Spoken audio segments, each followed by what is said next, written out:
আরবের বুকে মক্কা নগরীতে যেথায় আমিনা মায়ের ঘর, খোদার করুণায় কৌসার হয়ে জোরসে বারংবার বালাগল উলাবি কামালিহি কাশাফাদ দুজা বিজামালিহি হাসনাত জামিউ খিসালিহি সাল্লু আলাইহি ওয়া আলিহি। আলহামদুলিল্লাহ। আল-কোবাজান মসজিদের সম্মানিত মুসল্লিন ইকরাম, মুআজ্জাজ হযরত বুজুর্গ উলামায়ে কেরাম, বাবার বয়সী, পিতার বয়সী, মুরব্বী নিজাম, উর্দু বয়সী, সমবয়সী, কলিজার টুকরা যুবক ভাই ও বন্ধুগণ, স্নেহের ছোট ভাই, সর্বপ্রথম সেই মহান মালিকের দরবারে আলিশানে লক্ষ্য করে শুকরিয়া আদায় করছি যে পরওয়ারদিগার আলম আপনাকে আমাকে ভালোবেসে মহব্বত করে সুস্থতার সাথে দীর্ঘনেক হায়াত দান করে আল্লাহ পাক রব্বুল আলামিন জুমার নামাজ আদায় করার জন্য মসজিদে আসার সুযোগ দান করে দিয়েছেন। সে রব্বে কারীমের দরবারে শুকরিয়া আদায় করছি। সকলে জবান ছেড়ে উচ্চ আওয়াজে অতি আবেগের সাথে মহব্বতের সাথে পড়ছি আলহামদুলিল্লাহ। লক্ষ্য করে দরুদ নাজিল হোক বিশ্ব মানবতার মুক্তির দূত সরকার দু আলম নবী সৈয়দুল মুরসালিন খাতামুন নবিয়্যিন নবিয়ুল আরব ওয়াল আজম জনাবে মুহাম্মদুর রাসূলুল্লাহ সাল্লাল্লাহু আলাইহি ওয়াসাল্লাম। মুআজ্জাজ হাজিরিন, পূর্বের জুমাগুলোতে আলোচনা চলতেছিল মহান আল্লাহ পাক রব্বুল আলামিন আমাদেরকে সৃষ্টি করেছেন তার গোলামি, তার বন্দেগী করার জন্য, তার ইবাদত বন্দেগী করার জন্য। তো মানব জাতি যদি আল্লাহ পাকের গোলামে ছেড়ে দিয়ে তার পরিবর্তে নেকির পরিবর্তে আল্লাহ পাকের বান্দারা যদি গুনাহ করে, তাহলে গুনাহ করলে যে শাস্তি হবে এর ভিতরে আপনাদের সম্মুখে মোটামুটি 4টি বিষয় আলোচনা করেছি। যে গুনাহ করলে যে বড় বড় শাস্তি দুনিয়াতে হয়, গুনাহ করলে যে বড় বড় ক্ষতি হয়, এই বিষয়গুলোর ভিতরে 4টি বিষয় নিয়ে আপনাদের সম্মুখে আলোচনা করা হয়েছে। 5 নম্বর যে বিষয় সেটি হলো আল্লাহ পাকের কোনো বান্দা যদি গুনাহ করে উত্তম রিজিক আল্লাহ পাক তার থেকে সরিয়ে দেন। হালাল রিজিক কি করে দেন? সরিয়ে দেন। হালাল রিজিক তার কাছে আর আসে না, কারণ গুনাহের মাধ্যমে মানুষ হারামের দিকে চলে যায়। কথা বলেন ঠিক কিনা? গুনাহের মাধ্যমে কি করে মানুষ হারাম কাজে লিপ্ত হয়, হারামের দিকে চলে যায়। হালাল রিজিককে বাদ দিয়ে হারাম, সুদ, ঘুষ এইগুলোর দিকে সে তখন ধাবিত হয়। সে কোথায় পয়গম্বর আলাইহিস সালাতু ওয়াস সালাম ইবনে মাজাহ 2144 নম্বর হাদিসের ভিতরে বলেন, আইয়ুহান নাস, হে পৃথিবীর মানুষেরা, ইত্তাকুল্লাহ, আল্লাহকে ভয় করো, ওয়াজমিলু ফিত তলব, এবং তোমরা উত্তম পন্থায় তোমাদের রিজিক তালাশ করো। সুবহানাল্লাহ বলেন। কাকে ভয় করো? আল্লাহকে ভয় করো। ওয়াজমিলু ফিত তলব, এর উপরে তোমরা উত্তম পন্থায় তোমাদের কাছে যে রিজিক আসবে সেটা উত্তম পন্থায় তালাশ করো। হালাল উপার্জন, ইবাদত কবুল হওয়ার পূর্ব শর্ত হলো রিজিক, যেই রিজিক আমরা খাবার খাই এটা হালাল হতে হবে। এটা কি হতে হবে বলেন তো? হালাল হতে হবে। এখন যদি কেউ হারাম খায় আর বলে হুজুর এত দোয়া করি, দোয়া কি হয় না? কবুল হয় না। আপনি বলেন দোয়া কবুল হবে? কারণ দোয়া কবুল হওয়ার জন্য পূর্ব শর্ত হলো হালাল খাবার খেতে হবে। তা আমরা খাচ্ছি হারাম, করছি দোয়া, দোয়া কবুল হবে? কবুল হবে না।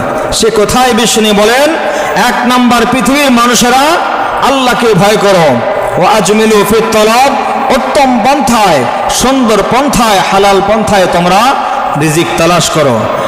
ফাইন্না নাফসান লাং তামুতা হাত্তা তাস্তাওফিয়া রিজকিহা, বিষ্ণু বলেন পৃথিবীর কোনো আত্মা, কোনো নফস, কোনো জীব, কোনো হায়াত বা কোনো জীবিত মানুষ লাং তামুতা, ওই সময় পর্যন্ত মরবে না, হাত্তা তাস্তাওফিয়া রিজকিহা, যতক্ষণ পর্যন্ত তার বরাদ্দ যে রিজিক আল্লাহ পাকের পক্ষ থেকে যে রিজিক আপনার আমার জন্য বাজেট আছে, এই বাজেট পরিমাণ রিজিক, বরাদ্দকৃত যে রিজিক, এই রিজিক যতক্ষণ পর্যন্ত আমি আপনি ভক্ষণ না করব ততক্ষণ পর্যন্ত মরণ হবে না।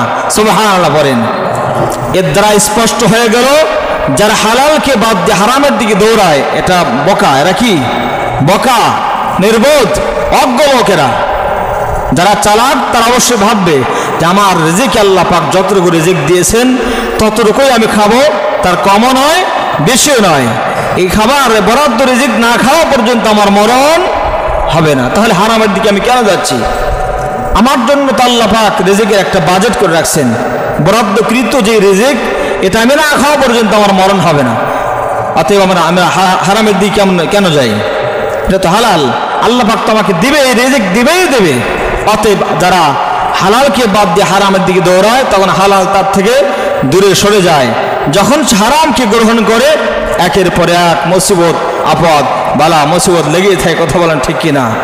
তাহলে বুঝতে হবে আমাদের যাদের বিপদ, আপদ, বালা, মুসিবত আছে, আপনি খুব সতর্কতার সাথে বিবেক দিয়ে চিন্তা করবেন আপনার আমার খানার ভিতরে, খাবারের ভিতরে হারাম আছে কিনা, এই বিষয়গুলো লক্ষ্য রাখা দরকার। মুসলমান বন্ধুরা আমার, বিশ্ব নবী রাহমাতুল্লিল আলামিন ডাক দিয়ে বললেন, ওই সময় পর্যন্ত কোন মানুষের মরণ হবে না যতক্ষণ পর্যন্ত আল্লাহ পাক তাকে যে রিজিক দিয়েছেন, বাজেটকৃত বরাদ্দকৃত রিজিক, ওই রিজিক যতক্ষণ পর্যন্ত বান্দা ভক্ষণ করবে না, আল্লাহ নবী বলেন ততক্ষণ পর্যন্ত সেই বান্দার মরণ হবে না। ওয়াইন আবতা আনহা, যদিও ওই রিজিক পাইতে বান্দার একটু দেরিও লেগে যেতে পারে, যদিও রিজিকটা আসতে দেরি হয়, কিন্তু ওই রিজিক বান্দা যতক্ষণ পর্যন্ত না ভক্ষণ করবে ততক্ষণ পর্যন্ত তার মরণ হবে না। ওয়াইন আবতা আনহা, যদিও রিজিকটা আসতে একটু দেরিও হয়। অনেক সময় ভাবে পরে আল্লাহর কাছে দোয়া করি, মাঝে মাঝে আল্লাহ পাক মুমিন বান্দাদের পরীক্ষা করেন যে বান্দা হতাশ হয় কিনা। আমরা হতাশ হই কি বলি, এমন বিপদ, এমন অভাব দূর হয় না, তখন আমরা ধৈর্য হারা হয়ে যাই। কি হয়ে যায় বলেন তো? ধৈর্য হারা হয়। বিশ্বনী বলেন ওয়াইন আবতা আনহা, এর দ্বারা বোঝা যায় কখনো কখনো রিজিক আসতে কি হয়, দেরি হয়। দোয়া দুই ভাবে কবুল হয়। বলেন কয় ভাবে? আওয়াজ করে বলেন, দোয়া কয় ভাবে কবুল হয়? দুই ভাবে। একটা সরাসরি চাইলেই সাথে সাথে আল্লাহ পাক দিয়ে দেয়। আপনি এখানে চাইছেন, আল্লাহ পাক কিছু সময়ের ভিতরে আপনার জন্য ব্যবস্থা করে দিয়েছে। আবার কিছু আছে সঙ্গে সঙ্গে নয়, আল্লাহ পাক একটু দেরিতে দেয়। কোরআন কারিমে আছে ইন্নাল্লাহা মাআস সাবিরিন, ধৈর্য মুমিনের বড় একটা অস্ত্র। ধৈর্যের মাধ্যমে যে জিনিস পাওয়া যায় অন্য কোনো বিষয়ের জিনিস দিয়ে মাধ্যমে তা পাওয়া যায় না। ধৈর্য মুমিনের বড় হাতিয়ার। এজন্য যারা বিপদ, আপদ, বালা, মুসিবতে ধৈর্য ধারণ করে, আল্লাহ পাক বলেন উলাইকা আলাইহিম সালাওয়াতুম মির রাব্বিহিম ওয়া রাহমা, ধৈর্যশীল বান্দাদের জন্য আমি রবের পক্ষ থেকে রহমত। সুবহানাল্লাহ বলেন, ধৈর্যশীল বান্দাদের জন্য রহমত আছে। এজন্য কখনো কখনো রিজিক আস্তে আসে। দোয়া তাড়াতাড়ি কবুল হইতে পারে, বিলম্বেও কবুল হইতে পারে। সরাসরি কিছু জিনিস আল্লাহ পাক দিবেন, অথবা কিছু জিনিস বিলম্ব করে দিবেন। বিলম্ব করে যখন কোনো জিনিস আল্লাহ পাক দিবেন, এই জন্য মাঝে মাঝে ধৈর্যের পরীক্ষা দিতে হয়। কথা বলেন ঠিক কিনা? মাঝে মাঝে আপনাকে আমাকে ধৈর্যের পরীক্ষা দিতে হবে, কারণ ধৈর্য ধরার কথা বলেছেন কে বলেন তো? আল্লাহ পাক বলেছেন। মুসলমান বন্ধুরা আমার, বিশ্বনবী হাদিসের শেষ অংশে ডাক দিয়ে বলতেছেন ফাত্তাকুল্লাহ, বান্দারে ও আমার উম্মতেরা, আল্লাহকে ভয় করো, আজমিলু ফিত তলাব, এবং উত্তম পন্থায় তোমরা রিজিক তালাশ করো। খুযু মা হাল্লা ওয়া দাউ মা হারামা। বিশ্বনবী রাহমাতুল লিল আলামিন ডাক দিয়ে বলেন খুযু মা হাল্লা, তোমরা হালাল রিজিক, যে সমস্ত জিনিস হালাল আছে হালালকে তোমরা গ্রহণ করো। ও দাউ মা হারামা, আর যেগুলো হারাম আছে হারাম বস্তুকে তোমরা ছেড়ে দিয়ে দাও। তাহলে বলেন তো, হালালকে গ্রহণ করতে বলেছেন কে? আল্লাহ পাক। এবং হারামকে ছাড়তে বলেছেন। হারাম যখন আপনার ভিতরে আমার ভিতরে আসবে তখন বালা, মুসিবত, পেরেশান লেগেই থাকবে, আর লেগেই থাকবে। অসুস্থতা, বিভিন্ন সমস্যা লেগে থাকবে। এজন্য সর্বক্ষণ চেষ্টা করবেন হালাল রিজিকের জন্য। কিসের জন্য? হালাল রিজিকের জন্য আমার আপনার চেষ্টা থাকা চাই। বিশ্বনবী আরো বলেন ইন্নার রাজুলা লা ইহরামুর রিজকা বিযামবিল্লাযী ইউসিবুহুম বিশ্ব নবী রাহমাতুল লিল আলামিন ডাক দিয়ে বলেন, গুনাহের কারণে মানুষ তার হালাল রিজিক থেকে বঞ্চিত হয়ে যায়। যারা গুনাহ করে, এই গুনাহ করার কারণে আল্লাহ পাক যে হালাল রিজিক দান করেছেন, দান করবেন, এই হালাল রিজিক থেকে তারা কি হয়? বঞ্চিত হয়। গুনাহ ছাড়তে হবে। গুনাহ আপনাকে আমাকে যতক্ষণ পর্যন্ত গুনাহের মাঝে লিপ্ত থাকবো ততক্ষণ পর্যন্ত হালাল রিজিকের আশা করা যায় না। গুনাহ ছাড়তে হবে। গুনাহ করার মাধ্যমে এই যে বিপদ আপদ, অতিবৃষ্টি, অনাবৃষ্টি, এর একটাই মূল কারণ গুনাহ। এর একটাই কারণ কি বলেন তো? গুনাহ। এটা তো আমাদের নিজের হাতের কামাই। কিসের কামাই? আমাদের নিজের হাতের কামাই। নামাজের আজান হয়েছে, এই সময় দোকানদারের ইয়া আইয়ুহাল্লাযীনা আমানু ইযা নুদিয়া লিস-সালাতি মিন ইয়াউমিল জুমআহ ফাসআউ ইলা যিকরিল্লাহি ওয়া যারুল বাই'। ব্যবসা বিক্রয় সব কিছু আল্লাহ পাক কি করে দিয়েছেন? হারাম করেছেন। যখন আজান হয় নামাজের জন্য মসজিদে চলে আসো, কিন্তু আমরা সে সময় কোন দিকে দৌড়াই? মনে হয় দুনিয়ার কাজ মনে হয় আমাকে আপনাকে ঠাসে ধরে, যে কাজগুলো করো তাড়াতাড়ি সেরে তারপর মসজিদে যাও। আসলে বিষয়টা এমন নয়। আব্দুল্লাহ ইবনে মুবারক রাহমাতুল্লাহি আলাইহির সময় একজন কামার হাতুড়ি দিয়ে বিভিন্ন দা বটি এগুলো বানায়, কাঁচি বানায়।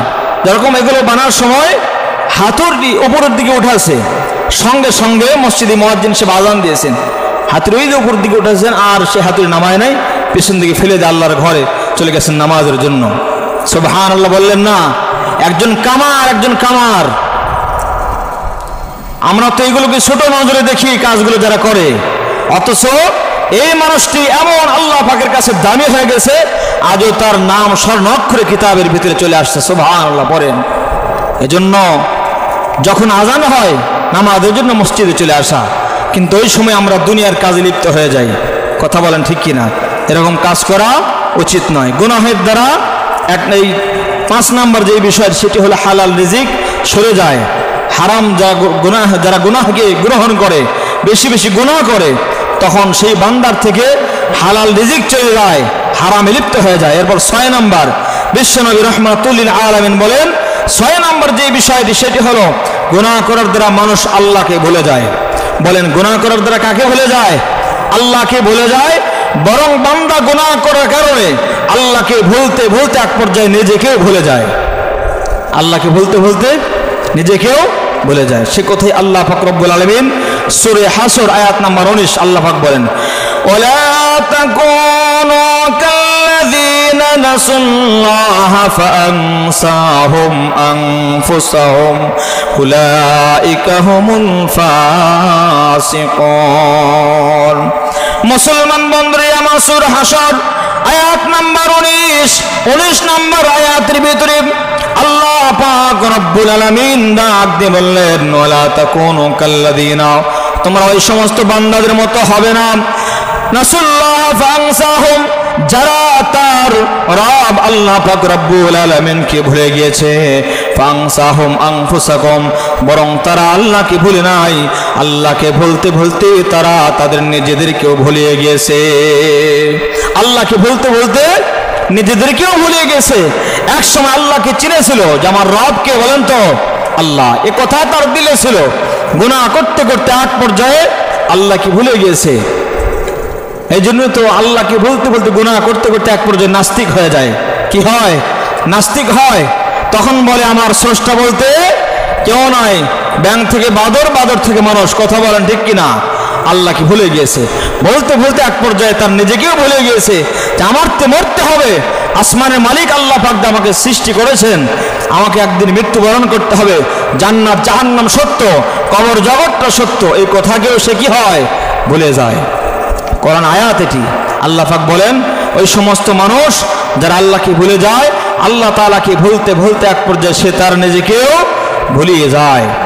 এই সমস্ত মানুষের মতো তোমরা হবে না। কার কথা বলেন? আল্লাহ পাকের কথা। এই জন্য গুনাহ ছেড়ে দেন। গুনাহ যতদিন পর্যন্ত আমি আপনি করব, বালা মুসিবত আপনার আমার থেকে দূর হবে না। দেখবেন একের পরে এক মুসিবত আসতেছে, একের পরে এক মুসিবত, সমস্যায় ভরপুর। একটাই কারণ, আপনার আমার জীবনে অসংখ্য গুনাহ রয়ে গেছে। গুনাহ ছাড়তে হবে, আল্লাহ পাকের দরবারে গুনাহ থেকে ফিরে আসতে হবে। বলেন ইনশাআল্লাহ। মুসলমান বন্ধুরা আমার, 6 নম্বর বিষয় বলতেছিলাম, আল্লাহ পাক রব্বুল আলামিন বললেন গুনাহের কারণে বান্দা আল্লাহকে ভুলে যায়, এরপরে তারা আল্লাহকে ভুলতে ভুলতে নিজেকেও ভুলিয়ে যায়। এবার 7 নম্বর হলো গুনাহ করার কারণে 7 নম্বর যে সমস্যা হবে, মানুষ গুনাহ করলে নিঃস্ব হয়ে যায়। কোন গুনাহ যদি কেউ মানুষ করে, গুনাহ করতে করতে এক পর্যায়ে নিঃস্ব হয়ে যায়, সেই মানুষের আর কিছুই থাকে না। একবার বিশ্বনবী রাহমাতুল লিল আলামিন মুসলিম শরীফ 2581 নম্বর হাদিস, বিশ্বনবী রাহমাতুল লিল আলামিন সাহাবীদেরকে ডাক দিয়ে বলতেছেন, আতাদরুনা মাল মুফলিস, তোমরা কি জানো নিঃস্ব কারা? নিঃস্ব কি? নিঃস্ব কোন ব্যক্তি নিঃস্ব? বিশ্বনবী সাহাবীদের মাঝে যখন ডাক দিয়ে বললেন, বলো তো কোন সমস্ত মানুষ কারা নিঃস্ব? সাহাবীরা ডাক দিয়ে বললেন, আল মুফলিসু ফিনা মান লা দিরহাম লাহু ওয়ালা মাতা। সাহাবীরা ডাক দিয়ে বলতেছেন, নিঃস্ব তো ওই সমস্ত মানুষ যাদের কোনো ধন সম্পদ নাই, এমনকি কোনো জিনিস যাদের নাই, নিঃস্ব হয়ে গেছে, খানা নাই, খাবার নাই, ঘরে চাউল নাই, ব্যবসার জন্য টাকা পয়সা ধন সম্পদ কিছুই নেই, তারাই তো নিঃস্ব।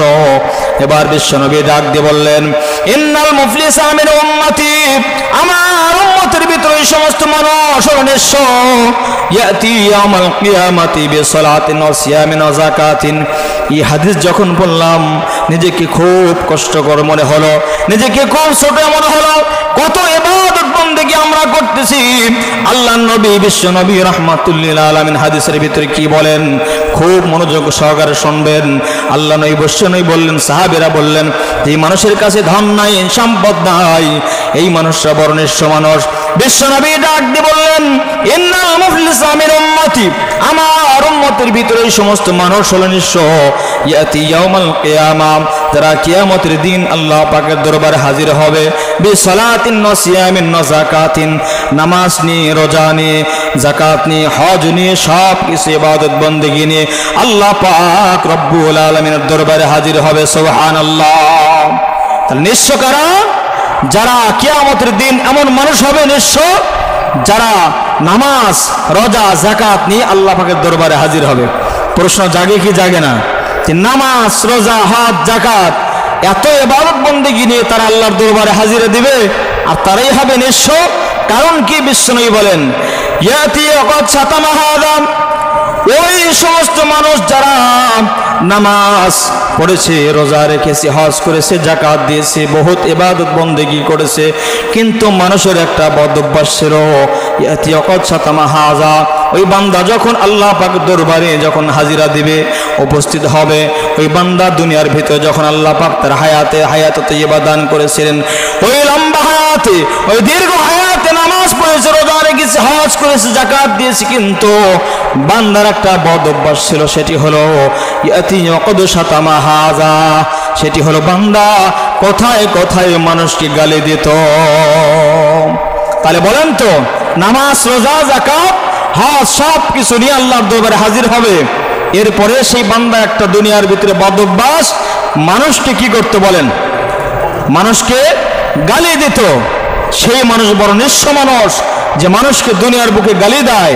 আল্লাহ নবী আরো বলেন, এবার বিশ্বনবী আরো ডাক দিয়ে বলতেছেন, ওয়ায়াতি ওয়াকাদ সাফাকা দামা হাযা, ওই সমস্ত মানুষ হলো নিঃস্ব, ওয়ায়াতি ওয়াকাদ সাফাকা দামা হাযা, বিশ্বনবী বলেন, যারা দুনিয়ার ভিতরে রক্তপাত করত, মানুষের গা থেকে রক্ত ঝরাইত, অজরবা হাযা, মানুষকে আঘাত দিত, কষ্ট দিত, মানুষকে আঘাত দিত, ওয়াকালা মালা হাযা।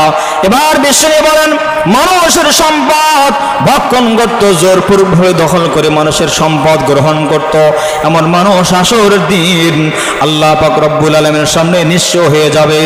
একটাই কারণ, সেটা হলো নামাজ পড়তো ঠিক, যাকাত দিত, হজ করত, রোজা রাখত, সব ইবাদত বন্দেগী ছিল, কিন্তু বান্দার মাঝে বদ অভ্যাস ছিল, মানুষকে গালি দিত, মানুষের মাথায় বাড়ি দিত, মানুষের ভিতরে রক্তপাত করত, মানুষের শরীর আঘাত করত, অন্তরে কষ্ট দিয়ে কথা বলতো। আল্লাহ পাকের পয়গম্বর বলেন, এমন মানুষ হাসরের দিন আল্লাহ পাকের সামনে নিঃস্ব হয়ে দাঁড়িয়ে থাকবে। বলেন নাউযুবিল্লাহ। নিঃস্ব হয়ে যাবে তারাই যারা মানুষকে গালি দেয়, কষ্ট দেয়, রক্ত ঝরায়, মানুষের গায়ে আঘাত করে। এবার একদল লোক, ওই সমস্ত নামাজি হাজি সাহেব, নামাজি, রোজাদার, যাকাত দেনেওয়ালা ব্যক্তি, এই সমস্ত মানুষ যখন আল্লাহ পাকের দরবারে বিশাল বিশাল সওয়াবের ভান্ডার নিয়ে হাজির হবে, দেখা যাবে এত বেশি নামাজ পড়েছে, পাহাড় সমপরিমাণ নামাজের সওয়াব। রোজা রেখেছেন, বিশাল রোজার একটা বিশাল সওয়াবের ভান্ডার আল্লাহ পাকের সামনে নিয়ে হাজির হবে। যাকাত দিয়েছে, যাকাতের সওয়াবগুলো তার আল্লাহ পাকের দরবারে নিয়ে হাজির হবে। হজ করেছে, পাহাড় সমপরিমাণ সওয়াব নিয়ে দাঁড়াবে। এমন সময় একদল লোক আসবে, আসার পরে ডাক দিয়ে বলবেন, রব্বুল আলামিন বাদী হবে তারা, বলে কি? বলে এই সমস্ত বান্দা আপনি দেখতেছেন বিশাল বিশাল পাহাড় সমপরিমাণ নেক আমল, কিন্তু এই লোকগুলো আমাদেরকে কি করেছে? কষ্ট দিয়েছে, গালি দিয়েছে, আমাদেরকে গায়ে আঘাত করেছে, অন্তরে কষ্ট দিয়েছে। হাসানা, বিশ্বনী বলেন এমন সময় সেই বান্দার পাহাড় সমপরিমাণ সওয়াব থেকে তার সওয়াবকে কাটিয়ে দিয়ে ওই যেই বান্দাকে গালি দিয়েছে তার আমল নামায় দিয়ে দেওয়া হবে। বলুন সুবহানাল্লাহ। তার আমল নামায় দিয়ে দেওয়া হবে। আমল কমতে শুরু হয়েছে, কথা বলেন ঠিক কিনা? কমতে শুরু হলো। আবার কিছু মানুষ আসবে, আবার দাবি করবে, আল্লাহ এই লোকটা নামাজ পড়েছে ঠিক, হজ করেছে ঠিক, যাকাত দিয়েছে, রোজা রেখেছে, লোকটা দুনিয়ার ভিতরে আমার সম্পদকে ভক্ষণ করেছে, জোরপূর্বক আমার সম্পদ দখল করেছে, জোরপূর্বক আমাকে বেইজ্জতি করেছে, রাস্তায় রাস্তায় দাঁড়িয়ে দাঁড়িয়ে আমার গীবত করেছে, মাচাঙে মাচাঙে চাষতলে বসে বসে আমার নামে গীবত করেছে। আল্লাহ পাক বলবেন ঠিক আছে, যা, তার যে সওয়াবের ভান্ডার আছে ওখান থেকে সেই বান্দাকে তার বদলা হিসেবে সওয়াব নেক আমল দিয়ে দিবেন। এবার সে নিঃস্ব হয়ে যাবে। কি হবে বলেন? নিঃস্ব হয়ে যাবে। নিঃস্ব হয়ে যখন যাবে, আবার কিছু মানুষ আসবে, আসার পরে ডাক দিয়ে বলবেন, রব্বুল আলামিন লোকটা আমার দুনিয়ার ভিতরে ক্ষতি করেছে, এই কাজ করেছে, সে কাজ করেছে, আমাকে কষ্ট দিয়েছে। তখন আল্লাহ বলবেন, তাকে তার তোমাকে সে আর কি দেবে? তার তার আমল নাই, সব শেষ হয়ে গেছে।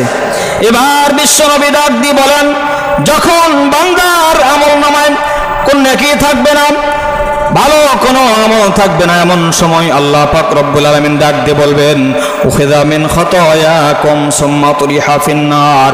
বান্দার আমল নামায় আর কোনো নেকি থাকবে না, সওয়াব থাকবে না। এমন সময় আসমানের মালিক আল্লাহ পাক ডাক দিয়ে বলবেন, তোমাকে নেকি দেওয়ার মতো আর কিছুই নাই। এখন তোমার একটা কাজ থাকতে পারে, একটা পাওনা থাকতে পারো, একটা জিনিস তুমি পাইতে পারো, সেটি হলো ওই বান্দার আমল নামায় যত গুনাহ আছে, ওই যে গালি দিয়েছে, ওই যে মানুষের মাথায় লাঠি দিয়ে আঘাত করেছে, মানুষের অন্তরে কষ্ট দিয়েছে, গীবত শিকায়ত করেছে, এই সমস্ত গুনাহগুলো সেই বান্দা যখন যে গুনাহগুলো করেছে, যে সমস্ত বান্দার নামে গুনাহ করেছে, ওই সমস্ত বান্দার গুনাহগুলো ওই হাজী সাহেব, ওই আলেম সাহেব, এরপরে ওই নামাজি রোজাদার বান্দার আমল নামায় গুনাহগুলো পার করে দিয়ে অবশেষে যেই ব্যক্তি গালি দিয়ে আঘাত করেছে ওই বান্দাকে জান্নাতি বলে আল্লাহ পাক ঘোষণা দিয়ে দিবে। সুবহানাল্লাহ। কত বড় কথা!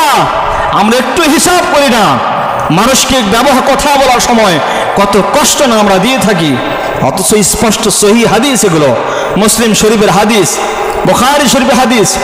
তাহলে কথা বলার সময় চিন্তা করে কথা বলা দরকার। আমি যেই কথা বললাম, এই কথার দ্বারা কোনো কেউ কষ্ট পাইল কিনা, কথা বলেন ঠিক কিনা? আপনি মরে যাবেন, মরে যাওয়ার পর যদি মানুষের সঙ্গে ভালো ব্যবহার, মিষ্টি হেসে কথা বলেন, লোকে ডাক দিয়ে বলবে, লোকটা এত ভালো ছিল, হেসে হেসে কথা বলতো, এত সুন্দর আচরণ করেছে। এটি একটি জান্নাতে যাওয়ার জন্য একটা মাধ্যম। সুবহানাল্লাহ বলেন। ভালো ব্যবহার মুসলমানের বিশাল একটা গুণ, যে মানুষকে কষ্ট না দেওয়া। কোনো মানুষকে যদি আপনি কষ্ট দেন, আমি কষ্ট দিই, মৃত্যুবরণ যখন করবে অন্তর থেকে একটা শব্দ বাইরে হবে, লোকটা অমুক জায়গায় আমাকে কষ্ট দিয়েছিল, এই একটা সমস্যা করেছিল, আমাকে আঘাত দিয়েছিল, তখন এই একটা কথাই, একটা কাজই জাহান্নামে যাওয়ার জন্য যথেষ্ট হয়ে যাবে। এজন্য কথা বলার সময় অন্যের আমার সম্পদ আপনার কাছে আছে, এটারও হেফাজত করতে হবে। আপনার আমার চলাফেরা কোনো কিছুর দ্বারা যেন কেউ কষ্ট না পায়। কয় নাম্বার গেল বলেন তো? 6 নাম্বার। কয় নাম্বার? 6 নাম্বার। 7 নাম্বার চলে গেছে। এরপরে গুনাহ করার দ্বারা, তাহলে 6 নাম্বার 7 নাম্বার বললাম, মানুষ নিঃস্ব হয়ে যায়। কি হয়? নিঃস্ব হয়। তাহলে সওয়াব দিতে দিতে আমল নামায় কি নাই? সওয়াব নাই, সব শেষ। বরং অন্যের গুনাহটুকুন তার ভাগে নিয়ে সে জাহান্নামী হয়ে যায়। সুম্মা তুরিহা ফিন্নার। অন্য মানুষের গুনাহ তার ভাগে নিয়ে তুরিহা ফিন্নার, সে অবশেষে কোথায় যায়? জাহান্নামে চলে যায়। তার চিন্তা করা দরকার। এত নামাজ রোজা হজ যাকাতের সওয়াব নিয়ে কোথায় যাইতে হলো? জাহান্নামে যাইতে হলো। এরপর 8 নাম্বার, সময় তো শেষের দিকে, সংক্ষিপ্ত করে বলি। 8 নাম্বার হলো গুনাহ করার দ্বারা ধন সম্পদ শেষ হয়ে যায়। গুনাহ করার দ্বারা ধন সম্পদ কি হয়? ধ্বংস হয়। গভীর মনোযোগ দিয়ে শুনেন। গুনাহ করার দ্বারা ধন সম্পদ ধ্বংস হয়ে যায়। আপনি দেখতেছেন বিশাল বাসা আপনার আছে, লক্ষ লক্ষ কোটি টাকা আপনার আছে, কিন্তু আপনার আমার একের পরে এক এই গুনাহ করার কারণে এই সম্পদ আর থাকবে না। সম্পদ কি হবে? ধ্বংস হবে। আল্লাহ পাক পৃথিবীর জমিনে একজন বান্দাকে অসংখ্য ধন সম্পদ দিয়েছিলেন। তার নাম কি আপনারা বলেন তো? জোরে বলেন, আওয়াজ করে বলেন। কারণ। তার নাম কি? কারণ। কোরআনে আল্লাহ পাক তাকে ধনী বলেছেন। এই বিশাল সম্পদের মালিক সে ছিল। তার নাম কি? কারণ। এত ধন সম্পদ দান করেছিলেন। আল্লাহ পাক বলেন, ইন্না কারুন কানা মিন কওমি মূসা ফাবাগা আলাইহিম ওয়া আতাইনাহু মিনাল কুনুজি মা ইন্না মাফাতিহাহু লাতানুউ বিল উসবিআতি উলিল কুওয়া। আল্লাহু আকবার বলেন। কারণ কি আল্লাহ পাক এত সম্পদ দিয়েছিল যে তার সম্পদেরই খাজানার যে চাবি কাটেছিল, চাবি কি ছিল? এই সম্পদের এই ভান্ডার যে ছিল তার যে চাবি ছিল, চাবিগুলো বহন করার জন্য একদল শক্তিশালী লোককে দায়িত্ব দেওয়া হয়েছিল। আল্লাহু আকবার বললেন না? তাহলে ধন সম্পদ যেই জায়গায় ছিল, এই জায়গা যে চাবি দিয়ে তালাবদ্ধ করে আটকে রাখা হতো, এই তালাবদ্ধ যেই সমস্ত তালার চাবি ছিল ধন সম্পদের, এই চাবিগুলো বহন করার জন্য একদল স্পেশাল শক্তিশালী মানুষকে চাবিগুলো বহন করার জন্য দায়িত্ব দেওয়া হয়েছিল। তাহলে কি পরিমাণ সম্পদ তার ছিল, আল্লাহ পাক দান করেছিলেন। এমন সময় লোকেরা ডাক দিয়ে বলো, আবতাগি ফীমা আতাকাল্লাহুদ দারুল আখিরা ওয়ালা তানসা নাসিবাকা মিনাদ দুনিয়া ওয়া আহসিন কামা আহসানাল্লাহু ইলাইক। আল্লাহ পাক এত সম্পদ তোমাকে দান করেছেন, এই ধন সম্পদ থেকে তুমি কিছু ধন সম্পদ আল্লাহ পাক রব্বুল আলামিনকে দান করো। এই ধন সম্পদ কি করো? আল্লাহর রাস্তায় দান করো। তখন সে কি বলে শোনেন। তখন সে বলে, ক্বালা ইন্নামা উতীতুহু আলা ইলমিন ইনদি। এই ধন সম্পদ তো আল্লাহ পাক আমাকে দেয় নাই। বলেন নাউযুবিল্লাহ। ধন সম্পদ আল্লাহ আমাকে দেয় নাই। উতীতুহু আলা ইলমিন ইনদি, এটা আমি আমার জ্ঞানে, আমার মেধা খাটিয়ে সম্পদগুলো জমা করেছি। নাউযুবিল্লাহ বলেন। তাহলে সম্পদ দেয় কে বলেন তো? আল্লাহ পাক দেয়। আর সে কি বলে? ধন সম্পদগুলো আমি আমার মেধায়, আমি আমার নিজের জ্ঞানে এগুলো অর্জন করেছি। এবার আল্লাহ পাক বলেন, ফাখাসাফনা বিহি ওয়া বিদারিহিল আরদ। তার ধন সম্পদ, এত ধন সম্পদকে আমি আল্লাহ পাক রব্বুল আলামিন জমিনের নিচে দাফন করে দিয়েছি। নাউযুবিল্লাহ বলেন। তাহলে ধন সম্পদ আল্লাহ পাক দেয়। আহসিন কামা আহসানাল্লাহু ইলাইক। আল্লাহ পাক তোমার প্রতি ধন সম্পদ ইহসান করেছে, তুমিও আল্লাহর প্রতি ইহসান করো। কিন্তু তা দ্বারা না করে আল্লাহর ধন সম্পদ আল্লাহ রাস্তায় না দিয়ে বাহাদুরি দেখায়, এই বিশাল ধন সম্পদ আমার, আমি আমার পিতা সূত্রে, বাবা মা সূত্রে পেয়েছি, এমন কথা যারা বলে আল্লাহ পাক আমাকে দান করে নাই। আল্লাহ পাক বলেন, এখনো যারা এই কথা বলবে, ফাখাসাফনা বিহি ওয়া বিদারিহিল আরদ, কারণের যে অবস্থা হয়েছিল তার ধন সম্পদ আল্লাহ পাক জমিনের মিশরে দাবিয়ে দিয়েছে, দাফন করে দিয়েছে। আল্লাহ পাক এমন ব্যক্তির ধন সম্পদগুলোকেও বরবাদ করে দিবেন, ধ্বংস করে দিবেন। এই জন্যই ধন সম্পদ ক্ষমতা পাইলেই লাভ দিয়ে ওঠা যাবে না। আল্লাহ পাক ক্ষমতা দিতেও পারে, নিতেও পারে, ধন সম্পদ দিতেও পারে, নিতেও পারে। এই জন্য ধন সম্পদ ক্ষমতা পাইলেই বহুত কিছু হয়ে গেছে, ব্যাপারটা এমন নয়। পরিশেষে কয়েকটা কথা বলি, সেটি হলো গুনাহের যেই কথাগুলো আপনাদের সম্মুখে আলোচনা করলাম, যে গুনাহ করলে নিঃস্ব হয়ে যায়, গুনাহ করলে ধন সম্পদ কি হয়? ধ্বংস হয়ে যায়। এরপরে 6টি গুনাহ, বিশেষ করে 6টা গুনাহ যদি কেউ 6টি গুনাহ থেকে বিরত থাকতে পারে, অন্য সমস্ত গুনাহ থেকে আল্লাহ পাক তাকে হেফাজত করবেন। বলেন কয়টি গুনাহ? 6টা গুনাহ থেকে যদি কোনো মানুষ নিজেকে পরহেজ করতে পারে, বিরত রাখতে পারে, তাহলে ওই বান্দার দ্বারা অন্য সমস্ত গুনাহ থেকে বিরত থাকার জন্য কে সহযোগিতা করবেন?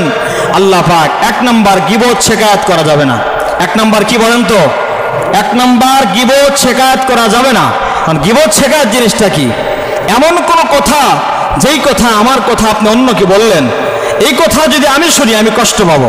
আমি আপনার কথা অন্য মানুষকে বললাম, বলার কারণে সে যদি কষ্ট পায়, এই কথা বললে এটা গীবত। সেটা কি? সাহাবা একরাম জিজ্ঞাসা করেন, ইয়া রাসূলুল্লাহ, সে হয়তো এই অন্যায়টা করেছে, তারপরেও যদি অন্য কাউকে বললেন অন্যায় করেছে বিধায় তো অন্য কাউকে বললে সে কি হবে? কষ্ট পাবে। সুতরাং কারো মানে অনুপস্থিতিতে তার কোনো সমালোচনা করা এটা গীবত। এটা কি গীবত? এরকম গীবত করা যাবে না। লা ইয়াদখুলুল জান্নাতা কাত্তাতুন, এটা বলা হয় চগলখোর। এটা কি বলা হয়? চগলখোর। লা ইয়াদখুলুল জান্নাতা কাত্তাতুন, চগলখোর কখনো বেহেশতে প্রবেশ করবে না। মুসলিম শরীফ, তিরমিজি শরীফ হাদিস। তাহলে কখনোই আমরা অন্য কারো গীবত শেখায়ত করবো না। এক নম্বর গুনাহ। বিশ্বনবী বলেন, বয়ান বিশ্বকোষ কিতাবের ভিতরে আসছে, আল্লাহ মহিউদ্দিন কাসিমি তিনি বলেন, এক নম্বর গীবত শেখায়ত করলে সে বান্দা ধীরে ধীরে ধীরে ধীরে একদম ধ্বংসের দ্বার প্রান্ত পর্যন্ত পৌঁছে যাবে। তাহলে আমরা গীবত শেখায়ত করব না। এবং গীবত শেখায়ত এমন একটা গুনাহ, বিশ্বনবী বলেন যখন মেরাজে যাচ্ছিলেন, গিয়ে দেখলেন কিছু মানুষ দেখা যাচ্ছে নিজের চেহারাকে খামসাইতেছে, নিজের চেহারা খামসিয়ে খামসিয়ে এই গোস্তগুলো তুলে তুলে সে খাচ্ছে, ভক্ষণ করছে। বিশ্বনবী ডাক দিয়ে বললেন, কে অপরাধ করেছে? লোকেরা নিজের গোস্ত সে তুলে তুলে উঠিয়ে উঠে খাচ্ছে, কারণ কি? জিবরাইল আলাইহিস সালাম বললেন, লোকটা দুনিয়ার ভিতরে অন্যের গীবত করতে, শিকায়াত করতে। নাউযুবিল্লাহ পড়েন। এটা বহুত বড় খাসলত, খারাপ খাসলত, গীবত শিকায়াত করা। এই রোগ আজকে আমাদের মাঝে সবচেয়ে বেশি। এমন একটা রোগ হয়ে দাঁড়িয়েছে, এটা এই রোগের চিকিৎসা নিচ্ছে না মানুষের, ধ্বংসের দ্বার পর্যন্ত পৌঁছে যাচ্ছে। দুই নম্বর, এক নম্বর গীবত শিকায়াত, এ থেকে বিরত থাকতে হবে। দুই নম্বর জুলুম। দুই নম্বর কি? জুলুম। বলেন দুই নম্বর জুলুম। নিজের নফসের উপরে জুলুম করা যাবে না। মন চাচ্ছে গুনাহ করতে, আপনার গুনাহ থেকে বিরত থাকতে হবে। দুই নম্বর জুলুম করা যাবে না। তিন নম্বর অহংকার। এখন তো জুলুম হইতে হইতে আমাদের ব্যক্তিগত জীবন থেকে রাষ্ট্রীয় জীবন পর্যন্ত জুলুম আর জুলুম, নির্যাতন আর নির্যাতন। কথা বলেন ঠিক কিনা? জুলুম থেকে বিরত থাকতে হবে। তিন নম্বর অহংকার। তিন নম্বর কি? অহংকার। অহংকারের চাদর কার বলেন? অহংকারের চাদর কার বলেন তো? অহংকার একমাত্র আল্লাহ পাক করতে পারেন। পৃথিবীর কোনো মানুষকে অহংকার করার সুযোগ নাই। যে অহংকার, আল্লাহ বলেন, আমার সিফাত, আমার গুণ নিয়ে যারা টানাটানি করে এদের জন্য ভয়াবহ শাস্তির বাজেট করে রেখেছে আমি আল্লাহ পাক রব্বুল আলামিন। অহংকার থেকে বিরত থাকবেন। চার নম্বর রাগ। চার নম্বর কি? রাগ। বলেন চার নম্বর রাগ। রাগকে হজম করতে শেখেন। রাগকে হজম করতে শেখেন, আপনি সফল হবেন ইনশাআল্লাহ। রাগ করে বউকে তালাক দেয়, এ মাঝে মাঝে আমাদের কাছে মাঝে মাঝে ফোন দিয়ে বলে, রাগ করে তালাক দিছি। তালাক তো রাগ করেই দেয় নাকি হাসতে হাসতে বলে তুমি তালাক? কি হাসতে হাসতে বলে না রাগ করে বলে তালাক? না হাসতে হাসতে বলতেছে তুমি আমাকে খুবই ভালোবাসো, তোমাকে আমি খুব ভালোবাসি, আর তোমাকে এক তালাক, দুই তালাক, তিন তালাক। কেউ বলে নাকি রাগের মাথায় তালাক দেয়? তো তালাক তো রাগের মাথায় দেয়। এখন এই জন্য রাগ করলে হাদিসের ভিতরে আসছে আওয়ালুল গজবে মাজনুন ওয়া আখিরুহু নাদামুন, যে রাগের প্রথম অংশ পাগলামি, তার শেষ অংশ হলো বেইজ্জতি। তার শেষ অংশ কি? বেইজ্জতি। এজন্য রাগকে হজম করতে শেখেন। 5 নম্বর, যেসব নারী পুরুষের সাথে পরস্পরে সাক্ষাৎ হারাম, এদের সঙ্গে দেখা করা যাবে না। এই কয়েকটা কাজ। 6 নম্বর, হারাম বা সন্দেহযুক্ত বস্তু খাবার খাওয়া। যে জিনিস আপনি দেখতেছেন সুদের টাকায় গ্রহণ করা, সুদের টাকায় বাজার করা, সুদের টাকায় আমার এই কাজটা করা, এই কাজ যদি, এই খাবার যদি আপনি গ্রহণ করেন, আপনার ঈমান নষ্ট হবে আস্তে আস্তে, আপনি ধ্বংসের দ্বার পর্যন্ত পৌঁছে যাবেন, ধ্বংস হয়ে যাবেন। এজন্য হারাম খাবার ইনশাআল্লাহ আমরা খাবো না। এবং সন্দেহ হচ্ছে খাবারটা হারাম হইতে পারে, সন্দেহযুক্ত খাবার থেকেও নিজেকে বিরত রাখবে ইনশাআল্লাহ। আল্লাহ পাক রব্বুল আলামিন যেই কথাগুলো বললাম আমাকে সহ আপনাদের সকলকে আমল করার তৌফিক দেন, আল্লাহুম্মা আমিন। যারা সুন্নত পড়েন কবুল আল জামাত 4 রাকাত সুন্নত পড়েন ইনশাআল্লাহ।